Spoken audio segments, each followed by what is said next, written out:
एक छोटा सा गांव था जहाँ कच्ची गलियां थी और हर घर में अपने अपने दुखों की कहानियां।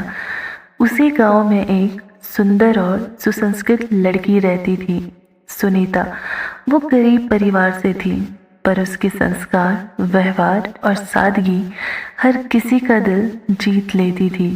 एक दिन उसके लिए शादी का रिश्ता आया। लड़के का नाम था रवि। पढ़ा लिखा, समझदार और बहुत ही सौम्य स्वभाव का युवक। सुनीता को रवि पहली नज़र में ही भा गया और रवि को भी सुनीता की सादगी ने बहुत आकर्षित किया। दोनों एक दूसरे को पसंद करने लगे थे, पर रिश्ता तय होते ही सुनीता को गांव की कुछ औरतों से पता चला कि रवि की माँ का व्यवहार बहुत ही कठोर, गुस्सैल है। जब सुनीता ने रवि से ये बात पूछी तो रवि ने साफ कहा, हाँ, ये बात सच है। मेरी माँ थोड़ी गुस्से वाली है, लेकिन वो तुम्हें अपनाएगी। पर जब ये बात सुनीता के घर वालों को पता चली तो उन्होंने साफ मना कर दिया।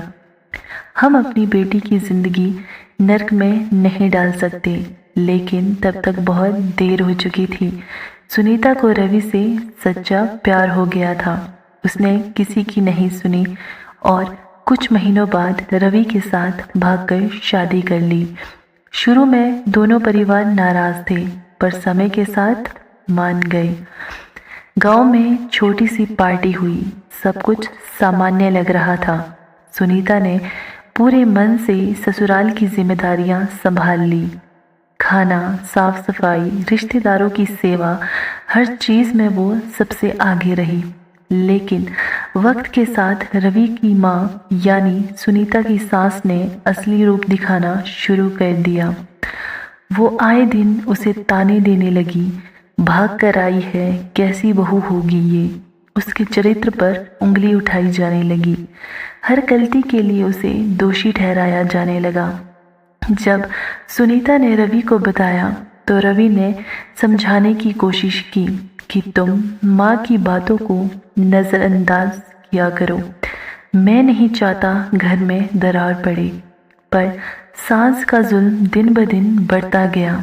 सुनीता अगर पलटकर जवाब देती तो सास पूरे गांव में हल्ला मचा देती। देखो कैसी बहू लाई है मेरा बेटा, ना आदर ना लिहाज। रवि का एक छोटा भाई था, हेमराज, जो अपनी माँ का सबसे प्यारा था। जब उसकी शादी हुई तो नई बहू यानी छोटी बहू रानी के आते ही सास का सारा प्यार और ध्यान उसी पर केंद्रित हो गया।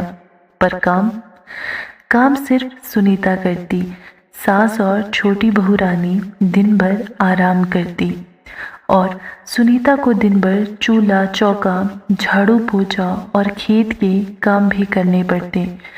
गांव में सब जानते थे कि सुनीता बहुत नेक दिल है। वो सबकी मदद करती, गरीब बच्चों को पढ़ाती, बूढ़ों की दवा देती। लेकिन उसके घर में उसकी कोई कद्र नहीं थी। धीरे धीरे सास और छोटी बहू मिलकर उस पर जुल्म करने लगे। ताने, अपमान, झूठे इल्ज़ाम, सब कुछ सहती रही सुनीता।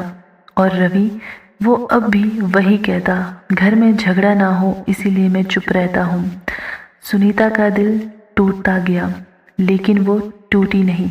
वो सहती रही और मुस्कुराती रही, क्योंकि उसे लगता था शायद एक दिन सब बदल जाएगा।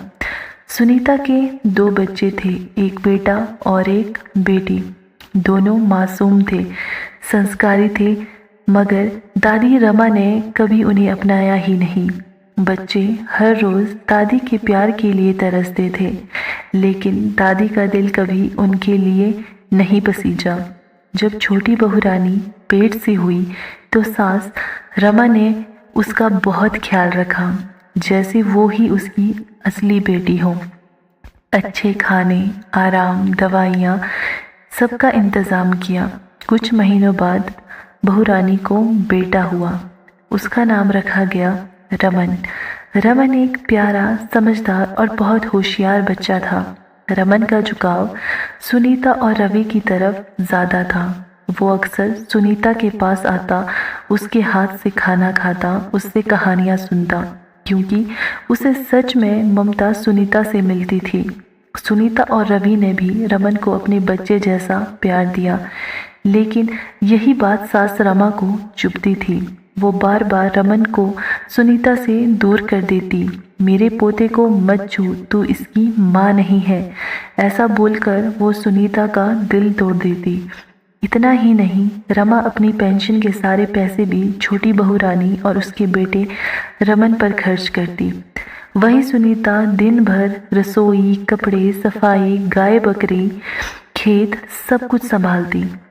रानी दिन भर आराम करती, नए कपड़े पहनती और रमन को सजाती संवारती। ये सिलसिला सालों तक चला। सुनीता ने सब सहा, बिना बोले, बिना शिकायत किए। उसने सिर्फ अपने बच्चे को अच्छा इंसान ना बनाया, दिन रात मेहनत करवाई, पढ़ाया और हर मुश्किलों में उनके साथ खड़ी रही। समय बीता, बच्चे बड़े हुए, बेटा अफसर बना, बेटी प्रोफेसर। दोनों ने माँ का नाम रोशन किया। अब हालात बदल चुके थे।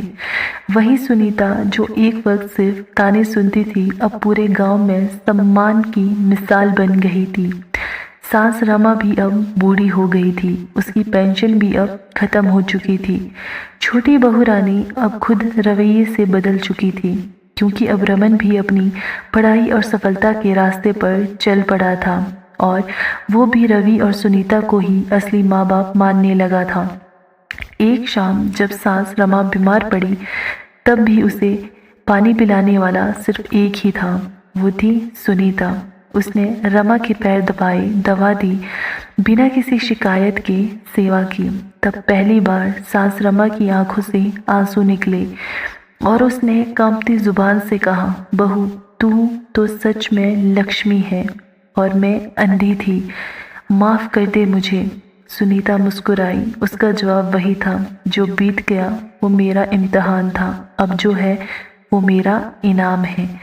घर का आंगन अब फिर से हंसी से भर गया था, पर इस बार सुनीता की मुस्कान में खुददारी थी, उसके आंचल में संघर्ष की खुशबू थी और उसकी कहानी में एक अद्भुत जीत थी।